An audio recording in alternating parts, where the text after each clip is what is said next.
Fenêtre sur l'emploi, c'est un sujet récurrent depuis plusieurs mois, la pénurie de talents, notamment dans la tech, et on va s'intéresser à ces talents recherchés par des startups. Alors, ils n'ont pas toujours la force de frappe, et je dirais la marque employeur qui va bien, et c'est une difficulté de recruter ces talents. Avec moi pour en parler, Mickaël Fouché. Bonjour Mickaël. Bonjour Arnaud. On est ravis de vous accueillir, managing consultant chez Nicholson Search and Selection, puisque vous le dites en anglais, société anglaise basée à Londres, dont le siège est à Londres.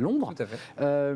Elle a été fondée en 2005, cette société, et vous êtes spécialisé justement dans ces métiers de la tech. D'abord, avant de parler de votre activité, la pénurie est gigantesque. On n'a jamais connu une pénurie aussi importante dans les métiers de la tech.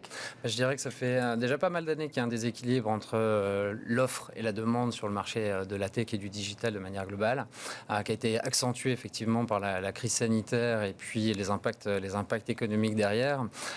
Beaucoup d'investissements étaient un petit peu en attente pendant cette période un peu trouble pour tout le monde. Et puis la tech fait partie des secteurs qui s'en sont le mieux sortis, on va dire. Et donc les investissements derrière ont été massifiés. Et cette année, on atteint des records pour la French Tech, mais aussi pour d'autres pays sur les investissements faits dans les startups. Il en résulte que ces investissements sont généralement faits pour recruter en général et faire grossir justement. Et pour faire grossir, il faut des ingénieurs, il faut des développeurs. C'est la tech qui fait vivre les startups. Exactement. Les chiffres sont assez impressionnants. Chez Accenture, ils évoquent 11 500 milliards de dollars de croissance du PIB des pays au G20 d'ici 2028. C'est ce que pourrait coûter le manque de profils qualifiés sur l'ensemble des pays du G20. 11 500 milliards de dollars.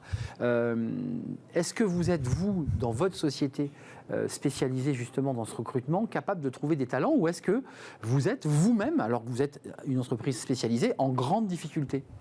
Alors non, notre travail, c'est justement d'identifier ces talents et de les suivre dans la durée. On fait un travail de fond au quotidien pour identifier ces talents. On travaille énormément par réseau. On mappe complètement le marché, les entreprises qui sont présentes. Vous chassez, en quelque sorte. Et on chasse derrière ces personnes-là pour rentrer en contact. Et ensuite, on les suit un peu comme des agents de carrière aujourd'hui, comme ça peut se faire dans le sport. C'est comme ça aujourd'hui qu'on travaille chez Nicholson. Donc ils sont aussi précieux que cela, ces talents de la tech. Quand on dit talent de la tech, c'est quel métier ? On parle de quel métier ? Parce que pour ceux qui ne sont pas dans la tech... tous les métiers du développement, du produit, du marketing aussi liés vraiment au domaine de la tech. Et après, il y a une multitude de métiers, je dirais, qui constituent les entreprises et qui sont propres à chaque secteur d'activité dans lesquels les startups travaillent. Alors là, on a vu le volet talent de la tech. Oui. Intéressons-nous aux startups, parce que les startups, vous l'évoquiez, elles ont des besoins importants de tech. Comment elles doivent faire ? Comment vous les accompagnez aussi ? Quels conseils vous leur donnez à ces entreprises pour qu'elles soient, je dirais, la plus visible possible et j'allais dire la plus attrayante possible ? Je dirais qu'il y a plusieurs axes aujourd'hui. De manière globale, je dirais qu'aujourd'hui, le rapport de force est inversé entre les entreprises. C'est le candidat qui gagne. C'est exactement ça. Donc il faut que les entreprises ne soient plus dans la démarche classique de recevoir et de challenger des candidats. Il faut aussi savoir maintenant les séduire et les attirer pour travailler chez eux. Et je pense que c'est aujourd'hui l'axe majeur sur lequel les entreprises doivent travailler, enfin les startups de manière globale doivent travailler pour attirer les meilleurs talents. On l'a compris, vous accompagnez, vous chassez, vous accompagnez ces talents jusqu'au moment du recrutement. Tout à fait. Donc vous avez aussi une vue à contre-champ. Et même au-delà du recrutement, je dirais que on suit aussi ces personnes-là pendant leur vie dans l'entreprise. Derrière, ils deviennent aussi nos clients, puisqu'eux-mêmes vont recruter et grandir dans l'entreprise. Qu'est-ce que vous leur donnez comme conseil à ces startups que vous voyez donc en contre-champ, puisque vous l'accompagnez et vous allez le suivre au sein de ces entreprises ? Qu'est-ce qui leur manque ? Qu'est-ce qu'elles ne font pas bien et qu'elles devraient faire, ces startups ? Je dirais que voilà, il y a des grands axes. La première, c'est de se créer une réputation d'être une bonne entreprise, de créer des bons produits, d'avoir des bonnes pratiques, à la fois en interne dans l'entreprise, dans sa façon de travailler, mais aussi avec ses salariés. Je pense du RH, la RSE. Exactement, ça fait partie effectivement des critères importants. La deuxième, c'est d'avoir une culture d'entreprise qui soit bienveillante, saine, qui permette l'épanouissement personnel aujourd'hui, qui est vraiment un point qui est devenu crucial pour les nouvelles générations dans leur choix de trouver un nouvel emploi et une nouvelle entreprise dans laquelle ils vont pouvoir se projeter dans la durée. Je pense qu'il y a très peu de gens qui trouvent vraiment une balance aujourd'hui entre leur vie privée et leur vie personnelle. Je crois que c'est autour de 15-20% des gens qui sont satisfaits de leur équilibre vie privée-vie pro. aujourd'hui. C'est peu. C'est peu. Donc il faut, comme il y a un phénomène, les gens, les nouvelles générations, les gens qui constituent les startups de manière globale, ont vraiment cette volonté de retrouver cet équilibre et puis d'avoir un sens dans ce qu'ils font, d'avoir un impact au travail.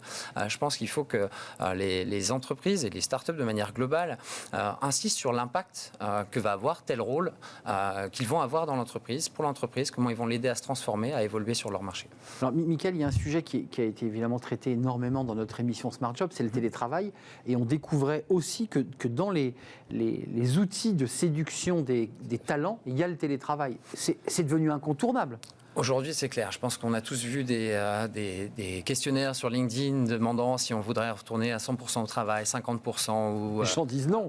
Ou 100% sur place. Et il y a une majorité de gens, je dirais qu'il y a 30% de gens qui sont vraiment 100% pur télétravail, et surtout les populations tech. La tech, bien sûr. Déjà habitués avant Covid, eux. Déjà habitués avant le Covid. Pour une petite partie. Ce n'était pas encore très vrai. Ça s'est vraiment accentué avec le Covid. Une deuxième partie qui a envie de revenir au bureau pour avoir cette culture d'entreprise, travailler avec ses équipes, mais qui a aussi envie d'avoir cette capacité à travailler de temps en temps depuis la maison. Et puis une partie des gens qui ont quand même envie de retourner au travail de manière globale. Donc il faut savoir s'adapter. Sur site. Sur site, parce qu'ils travaillent même chez eux. Ils travaillent chez eux. Mais c'est vraiment avoir cette panoplie de flexibilité, on va dire, cette flexibilité vis-à-vis du marché candidat, des candidats potentiels aujourd'hui est très important pour pouvoir recruter. Tout simplement, si une entreprise ne veut pas faire de 100% remote, aujourd'hui, elle se prive de 35% du marché des développeurs. 35% environ. Ça veut dire qu'aujourd'hui, les candidats que vous accompagnez vous disent, moi, s'il n'y a pas du full remote, je ne rentre pas dans cette boîte. Un tiers d'entre eux ont envie de partir en province, ont envie d'avoir plus de flexibilité, de pouvoir venir au bureau s'ils le souhaitent, mais d'être aussi s'ils le souhaitent à 100% en télétravail. Et si les entreprises ne permettent pas cette flexibilité, ils perdent ce bassin de candidats potentiels. Donc ils se privent évidemment de talent. Un mot, même plusieurs, sur la capacité, et encore une fois, tout ça est lié au Covid et à ses conséquences. Il y a le télétravail, on vient de l'évoquer, il y a le sourcing. Est-ce que vous, entreprise internationale, fondée en Angleterre, est-ce que vous avez aussi ce désir d'aller aussi recruter très loin en Lituanie, grâce justement au fait qu'on puisse être à 100% full remote? Donc rien ne vous empêche d'aller recruter un talent en Lituanie, en Ukraine, dans les pays de l'Est, en Afrique. Comment ça se gère ça? C'est une très bonne question. Je pense que les entreprises avant recruté de manière très locale, qu'elles sont ouvertes à la province de manière générale. Et puis aujourd'hui, on commence à se tourner vers l'international, mais c'est pareil. Tous les pays aujourd'hui ont un shortage de compétences dans le domaine du digital et de la tech.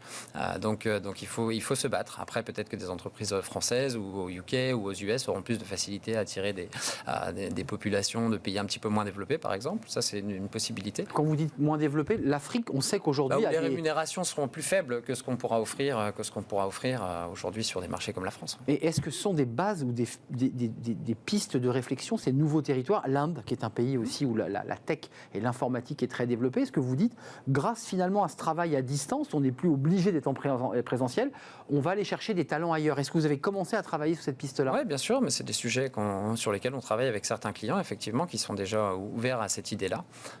Après, ça demande aussi une organisation, ça demande des outils pour pouvoir faire ça, pour travailler en décalé avec les plages. Les décalages aussi. C'est vrai. Oui, c'est vrai que c'est des points dont on ne parle jamais, mais il faut quand même qu'on puisse se parler à des horaires normaux. Il faut mettre en place une organisation pour pouvoir permettre ça à son entreprise. D'ailleurs, on fait comment en Inde? On se décale pour ceux qui travaillent? Alors, c'est grâce à des outils justement de communication qui vont permettre de suivre les projets au fur et à mesure et de permettre de travailler de manière asynchrone entre les différents pays. Asynchrone, on est d'accord. On n'est pas obligé de se lever à 4h du matin pour faire sa visio avec son ingénieur. Peut-être pour les recruter, par contre. Peut-être pour le recruter, ça c'est différent. Un dernier mot avant de nous quitter. La pénurie est de combien là? Il y a combien de talents recherchés? Selon les estimations, je dirais au moins 20 à 30 000 ingénieurs pour la région Île-de-France, ce qui représente à peu près 65% du marché. Donc je pense quelque chose aux alentours de 40 000 ingénieurs informatiques aujourd'hui. 40 000 ingénieurs informatiques. On ne les a pas en tout cas en France. Ils sortent peut-être des écoles et j'imagine que vous allez aussi recruter dans les écoles.